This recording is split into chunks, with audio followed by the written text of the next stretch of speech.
Good morning बच्चों।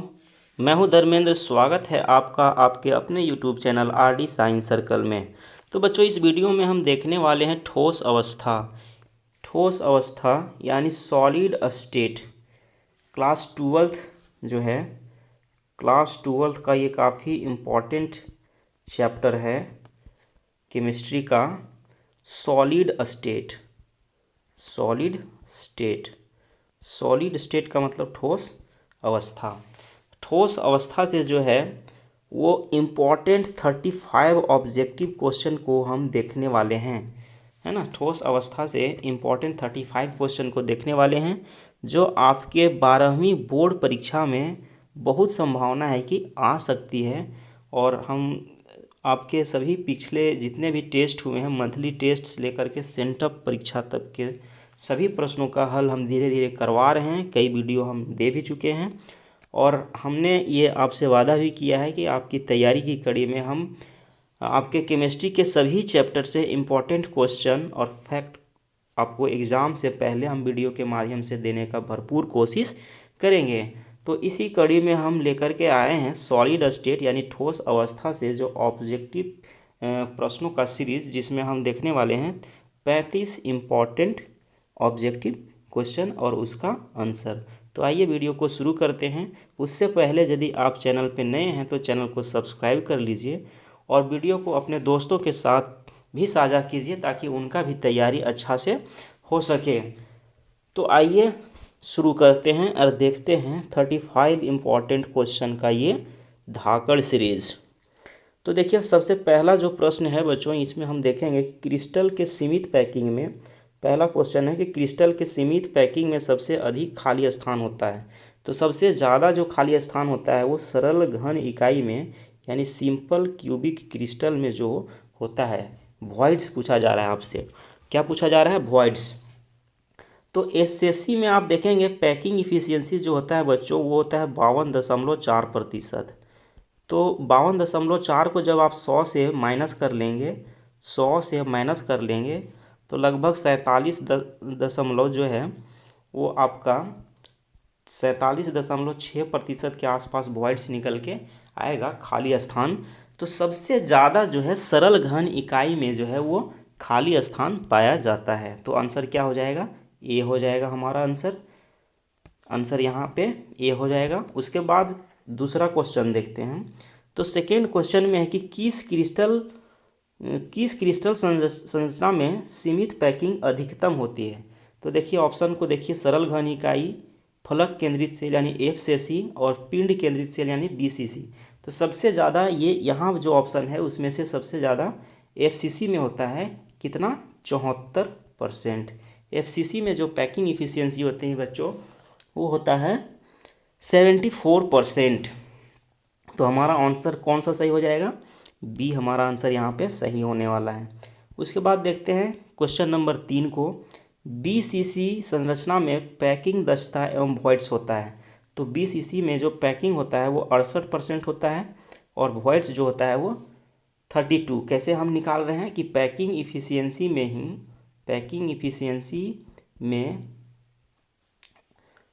Efficiency को 100 से माइनस कर देंगे तो क्या निकलेगा? वॉइड्स। क्या निकलेगा? वॉइड्स निकलेगा। तो 100 में 68 घटाएंगे तो 32 वॉइड्स निकल जाएगा। यानी हम देखेंगे कि बीसीसी में 68% पैकिंग एफिशिएंसी होता है जबकि 32% वॉइड्स होता है। तो हमारा ऑप्शन डी यहाँ पे सही होने वाला है। उसके बाद हम देखते हैं क्वेश्चन नंबर 4। क्वेश्चन नंबर 4 है बच्चों की एफसीसी या एचसीपी या सीसीपी में पैकिंग दक्षता तथा वॉइड्स का प्रतिशत होता है। तो इसमें भी जो है एफसीसी या एचसीपी हो या सीसीपी हो, ये इसमें भी 74% ही पैकिंग एफिशिएंसी होता है। एफसीसी में भी उतना ही होता है, फेस सेंटर्ड क्यूब में भी उतना ही होता है और हेक्सागोनल जो है क्लोज पैकिंग, इसमें भी 74% आपका पैकिंग इफिशियंसी होता है और वॉइड्स खाली स्थान 26% होता है। तो हम अगला क्वेश्चन देखते हैं, क्वेश्चन नंबर 5 को। क्रिस्टल में समन्वय संख्या में वृद्धि होती है। किसी भी क्रिस्टल में समन्वय संख्या का मतलब है कोऑर्डिनेशन नंबर। Coordination number. तो क्रिस्टल में जो है, क्रिस्टल में कोऑर्डिनेशन संख्या कब बढ़ता है? जब दाब बढ़ाते हैं। क्या बढ़ाते हैं? प्रेशर। जब प्रेशर को बढ़ाएंगे तो कोऑर्डिनेशन नंबर जो है वो बढ़ेगा, यानी समन्वय संख्या बढ़ेगा। तो 5वां नंबर भी आप समझ गए हैं। अब देखते हैं क्वेश्चन नंबर 6 को। क्वेश्चन नंबर 6 है कि डायमंड यानी हीरा में पैकिंग दक्षता एवं वॉइड्स की प्रतिशतता है। तो हीरे में जो है वो पैकिंग दक्षता 34% होता है और वॉइड्स जो है वो 66% होता है। तो ऑप्शन हमारा ए सही हो जाएगा। ये काफ़ी इंपॉर्टेंट क्वेश्चन है, इसको आप याद रखिएगा कि हीरे में जो पैकिंग एफिशिएंसी है वो 34% होता है और वॉइड्स जो है वो 66% होता है। उसके बाद हम देखते हैं क्वेश्चन नंबर 7। एफसीसी संरचना में प्रति परमाणु या आयन है ना वॉइड्स की संख्या है। तो एफसीसी में जो है प्रति एटम वॉइड्स की संख्या जो है वो होता है 4। कितना होता है? 4। एफसीसी में प्रति परमाणु या आयन है ना ऑक्टाहेड्रल वॉइड्स की संख्या पूछा जा रहा है आपसे। क्या पूछा जा रहा है? ऑक्टाहेड्रल वॉइड्स की संख्या किसमें? एफसीसी संरचना में कितना होता है? 4 होता है। याद रखेंगे आप। उसके बाद हम देखते हैं क्वेश्चन नंबर 8। निम्न में किसमें फ्रैंकल डिफेक्ट है? ऑप्शन को आप देखेंगे तो फ्रैंकल डिफेक्ट यहाँ पे सिल्वर ब्रोमाइड में होता है, AgBr में, है ना। AgBr में क्या पाया जाता है? Frenkel defect. उसके बाद हम देखते हैं क्वेश्चन नंबर 9 को। क्रिस्टल में शॉटकी डिफेक्ट पाया जाता है जब, पूछा जा रहा है कि क्रिस्टल में शॉटकी डिफेक्ट पाया जाता है कब? तो ऑप्शन ए को देखिए कि समान संख्या धनायन तथा ऋणायन गायब होता है जब। बी में है कि असमान संख्या में धनायन तथा एनायन गायब होता है तब। उसके बाद सी में है कि आयन इंटरस्टिशियल साइट्स में फंसता है तब होता है, या क्रिस्टल का घनत्व बढ़ता है तब होता है। तो आप देखेंगे कि जो शॉटकी डिफेक्ट होता है वो कब होता है कि जितने संख्या में धनायन यानी कि जितने संख्या में पॉजिटिव आयन है सो यहाँ से रिमूव हो जाते हैं, गायब हो जाते हैं। यदि उतना ही संख्या में नेगेटिव आयन भी रिमूव हो जाए तब जो डिफेक्ट डेवलप होगा उसको हम कहेंगे शॉटकी डिफेक्ट। तो उम्मीद करते हैं आप ये प्रश्न समझ चुके होंगे 9 नंबर को कि शॉटकी डिफेक्ट कब होता है? जब इक्वल अमाउंट में केटायन और एनायन जो है वो गायब हो जाते हैं, है ना, तब बनता है शॉटकी डिफेक्ट। तो देखते हैं अब नेक्स्ट क्वेश्चन 10 नंबर को। क्रिस्टल में स्थान जालक की संख्या होती है, ये हम बता चुके हैं, कई बार बता रहे हैं कि ये इंपॉर्टेंट है। तो टोटल जो है वो ब्रेवियस लेटिस की संख्या कितना होता है? 14 होता है। यानी कि स्थान जालक की संख्या पूछा गया, ब्रेवियस लेटिस कितना होता है? 14 होता है टोटल क्रिस्टल में। उसके बाद देखते हैं नेक्स्ट क्वेश्चन 11 को। सोडियम तथा पोटासियम क्रिस्टलीकृत संरचना है। तो सोडियम और पोटासियम जो है वो एग्जाम्पल है BCC क्रिस्टल टाइप का। किसका? BCC का, बॉडी सेंटर्ड क्यूब का। कौन? सोडियम Na और पोटासियम K, है ना। तो आप ये प्रश्न समझ गए होंगे 11 नंबर। अब देखते हैं 12 नंबर को। लेड जिरकोनेट है। तो लेड जिरकोनेट जो है वो एंटी फेरो इलेक्ट्रिक है। क्या है? लेड जिरकोनेट जो है वो एंटी फेरो इलेक्ट्रिक होता है। नेक्स्ट क्वेश्चन को देखते हैं 13 को। घनीय संरचना में परमाणु A कोना पर तथा B फलक के केंद्र पर है, यौगिक का सूत्र है।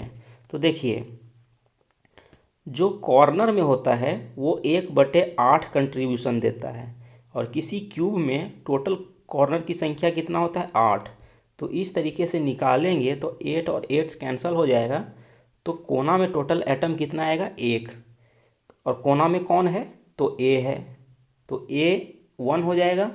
और फलक मतलब फेस का बात हो रहा है, तो फेस में जो एटम्स होते हैं उनका कंट्रीब्यूशन होता है हाफ। और टोटल एक क्यूब में फेस की संख्या होता है 6। और यहाँ कैंसिल करेंगे 2 3 जा 6, यानी कि 3 एटम B के होंगे।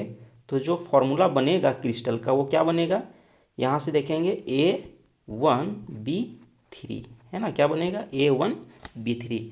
तो A1B3 कहाँ पे है, ऑप्शन नंबर बी में। तो हमारा इस प्रश्न का जवाब हो जाएगा ऑप्शन नंबर बी। कब, जब एटम ए को क्यूब के कोना पे रखेंगे और बी को फेस पे रखेंगे तो जो क्रिस्टल का फॉर्मूला बनेगा वो AB3 टाइप का क्रिस्टल बनेगा। उसके बाद देखते हैं क्वेश्चन नंबर 14 को, कि घनीय क्रिस्टल में एलिमेंट सिमेट्री की संख्या होती है। तो घनीय क्रिस्टल में जो है वो एलिमेंट सिमेट्री की संख्या टोटल 23 होती है। अब देखते हैं नेक्स्ट क्वेश्चन को, 15 नंबर को, एनायन वैकेंसी में फंसे हुए इलेक्ट्रॉन को कहते हैं, तो उसको एफ सेंटर कहते हैं। क्या कहते हैं, एफ सेंटर। एनायन वैकेंसी में फंसे हुए इलेक्ट्रॉन को क्या बोलते हैं, एफ सेंटर। उसके बाद देखते हैं क्वेश्चन नंबर 16 को, एफ सेंटर युक्त क्रिस्टल होते हैं। ऐसे क्रिस्टल जिसमें एफ सेंटर पाया जाता है तो वो क्या होते हैं, कलर्ड भी होते हैं और पैरामैग्नेटिक भी होते हैं, एन टाइप के सेमीकंडक्टर भी होते हैं और निश्चित द्विध्रुव आघूर्ण युक्त भी होते हैं। तो इसका जो जवाब हो जाएगा वो इनमें से सभी होगा। एफ सेंटर युक्त जो क्रिस्टल हैं वो कलर्ड भी होते हैं, पैरामैग्नेटिक भी होते हैं और वो एन टाइप के सेमीकंडक्टर यानी अर्धचालक भी होते हैं और निश्चित द्विध्रुव आघूर्ण युक्त भी होते हैं। तो ऑल ऑफ दीज हो जाएगा यहाँ पे। नेक्स्ट क्वेश्चन 17 को देखते हैं, ताप वृद्धि के साथ किसकी विद्युत चालकता में कमी आती है।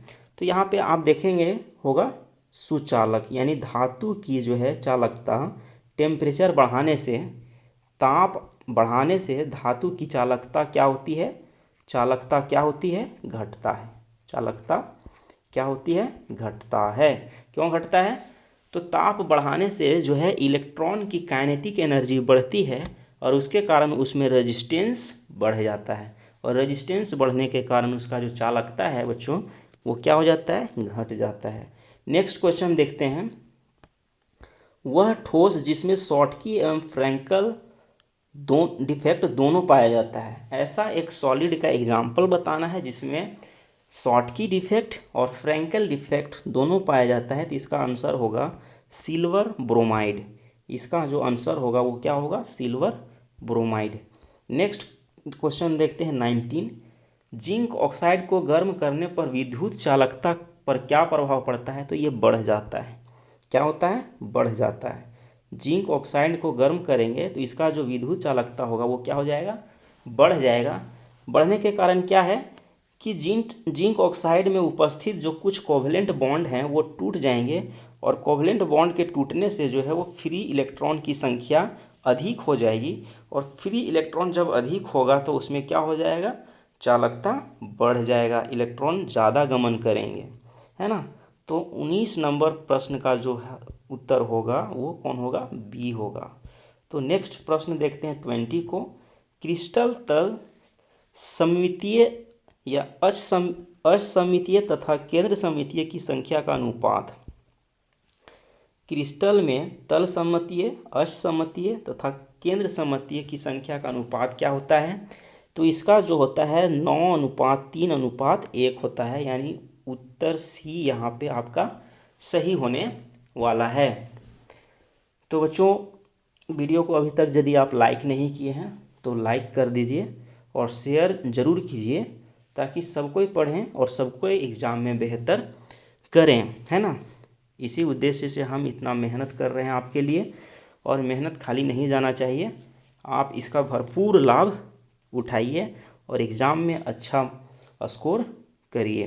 तो चलिए देखते हैं नेक्स्ट क्वेश्चन को 21 को। 21 में है कि निम्नलिखित में किसमें द्विव आघूर्ण ज़्यादा है। तो सबसे ज़्यादा जो डायपोल मोमेंट होता है वो किसमें होता है बच्चों, CHCl3 में, जिसको हम कहते हैं क्लोरोफॉर्म।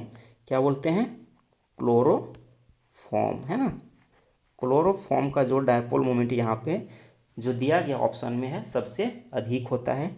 ये तो क्या होता है, इसमें डायपोल मोमेंट का वैल्यू 0 होता है ना, ये 0 होता है। ये सभी में 3 में जो डायपोल मोमेंट होता है, लेकिन सबसे ज़्यादा जो डायपोल मोमेंट होगा वो किस में होगा, क्लोरोफॉर्म में, CHCl3 में। तो ऑप्शन सी सही होगा। उसके बाद देखते हैं 22 ग्लास यानी शीशा है। ग्लास क्या है, तो माइक्रो क्रिस्टल, ये ठोस है कि अति शीतलित द्रव है। तो शीशा जो है ना बच्चों, यही ऑप्शन सही होगा, है ना। अति शीतलित द्रव है, क्या है शीशा, अति शीतलित द्रव का उदाहरण है ना। उसके बाद देखते हैं 23 को, आयनिक ठोस निम्नलिखित में कौन है। तो यहाँ पे आप देखेंगे बर्फ। बर्फ जो है वो मॉलिकुलर सॉलिड का एग्जाम्पल है, जिसमें H2O हाइड्रोजन बॉन्ड के थ्रू जुड़े हुए रहते हैं। NaCl में Na प्लस और Cl- यानी कि आयन के बीच में मिलकर के सॉलिड बना है। तो आयन से मिलकर बनने वाला सॉलिड को हम बोलते हैं आयनिक सॉलिड, और यहाँ पे आयनिक ठोस का ही पूछा गया है, तो NaCl यहाँ पे आपका राइट आंसर हो जाएगा। धातु और मिश्र धातु जो है वो मेटालिक सॉलिड का एग्जाम्पल हो जाएगा। क्या होगा, मेटालिक सॉलिड या मेटालिक ठोस का, है ना। फिर से देखिए, बर्फ जो है वो मॉलिकुलर सॉलिड का एग्जाम्पल होगा, जबकि NaCl क्या होगा, आयनिक सॉलिड का एग्जाम्पल होगा, क्योंकि ये आयन से बना हुआ है। और धातु और मिश्र धातु जो है वो मेटालिक सॉलिड का उदाहरण है, क्योंकि ये मेटल से बने हुए हैं। उसके बाद देखते हैं क्वेश्चन 24 को, हीरा है। तो हीरा क्या है, एक नेटवर्क सॉलिड है। क्या है हीरा, नेटवर्क सॉलिड है या फिर कोवेलेंट सॉलिड है। क्या बोलेंगे, कोवेलेंट सॉलिड है, ठीक है। नेटवर्क सॉलिड है या कोवेलेंट सॉलिड है। हीरा क्या है, नेटवर्क सॉलिड है या कोवेलेंट सॉलिड है। हीरा आयनिक नहीं होगा, आणविक भी यानी मॉलिकुलर भी नहीं होगा। क्या होगा, नेटवर्क सॉलिड का उदाहरण होगा। काफ़ी इंपॉर्टेंट क्वेश्चन है ये। उसके बाद देखते हैं प्रश्न 25 को, NaCl में धनायन तथा ऋणायन का समन्वय संख्या है। NaCl में केटायन जो है प्लस वाला और माइनस, यानी Na प्लस है ना, और Cl माइनस का जो कोऑर्डिनेशन नंबर है वो कितना है, 6 होता है दोनों का, इसका भी 6 और इसका भी 6 कोऑर्डिनेशन नंबर होता है, समन्वय संख्या। उसके बाद क्वेश्चन नंबर 26 को देखते हैं कि धात्विक ठोस निम्नलिखित में कौन है।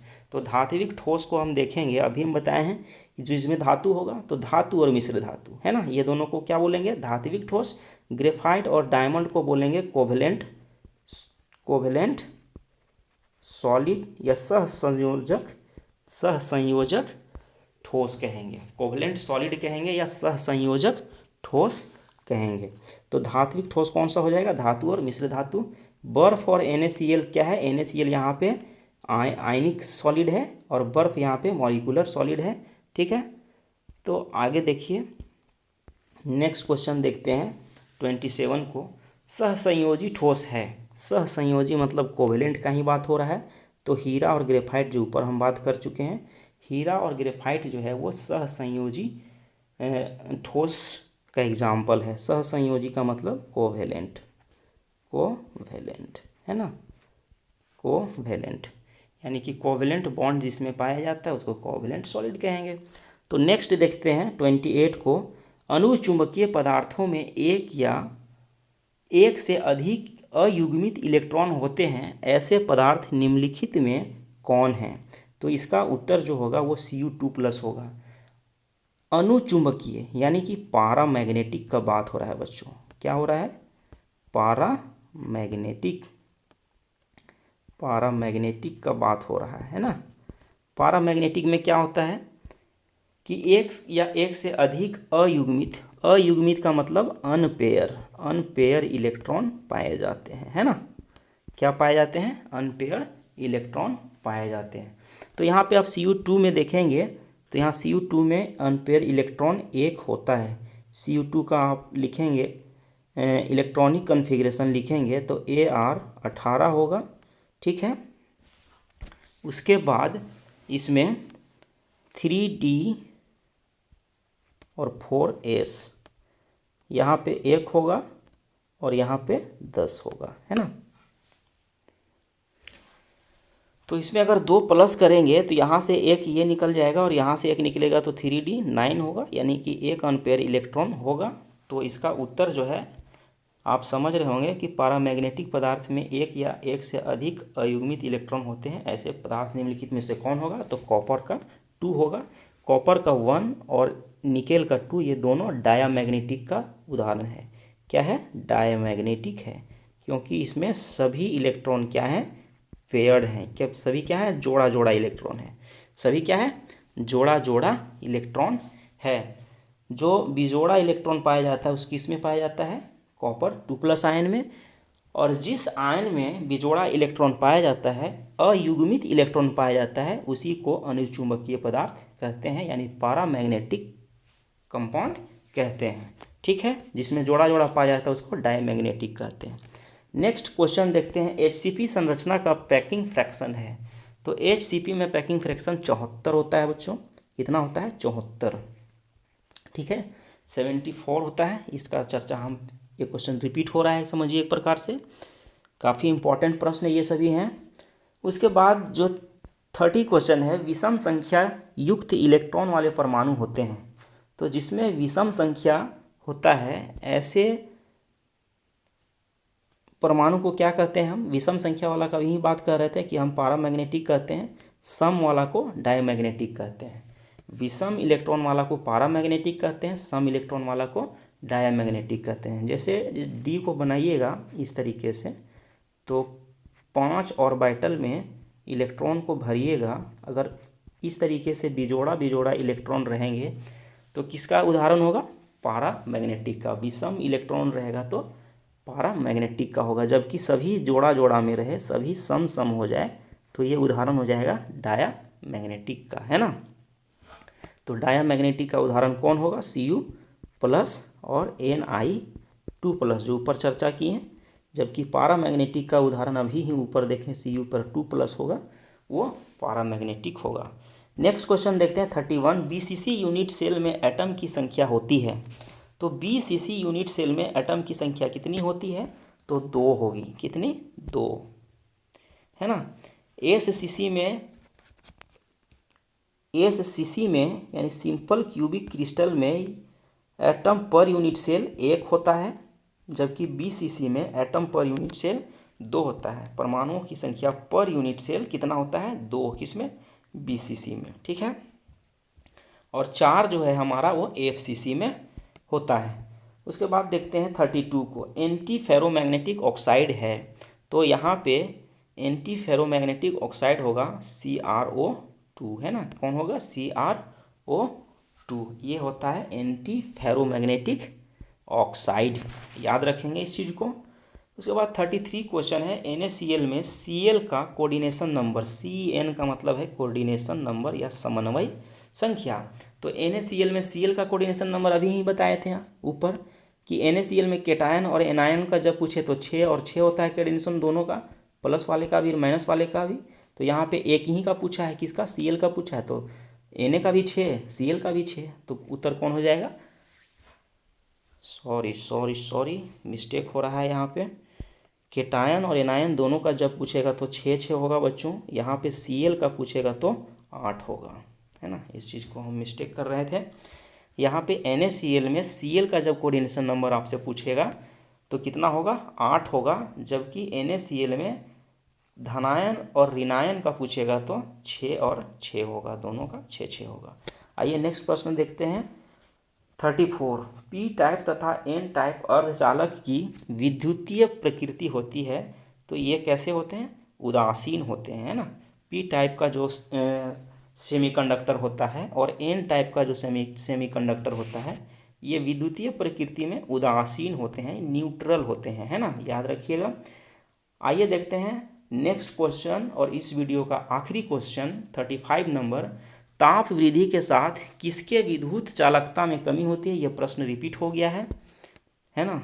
तो सुचालक होगा धात्विक सुचालक का हम बताए थे कि धात्विक सुचालक में जैसे ही टेम्परेचर को इंक्रीज करते हैं, इलेक्ट्रॉन का काइनेटिक एनर्जी बढ़ जाता है, और काइनेटिक एनर्जी बढ़ने के कारण क्या होता है कि उसका रेजिस्टेंस बढ़ जाता है, और रेजिस्टेंस बढ़ने के कारण उसका चालकता घट जाता है।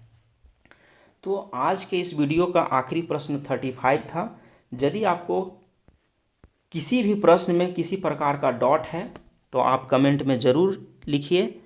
हम कोशिश करेंगे कि उस प्रश्न को फिर से देख करके उसका सही आंसर बताया जाए, लेकिन हम अपने तरफ से आश्वस्त हैं कि सभी प्रश्नों का उत्तर लगभग सही है। गलती इंसान से होता है, हो भी सकता है कि कुछ प्रश्नों का उत्तर टाइपिंग में मिस्टेक हुआ हो। तो आप कमेंट में ज़रूर बताइएगा। वीडियो यदि आपको पसंद आ रहा है तो वीडियो को शेयर कीजिए, लाइक कीजिए, और अपने अच्छा लग रहा है तो भी कमेंट कीजिए, है ना।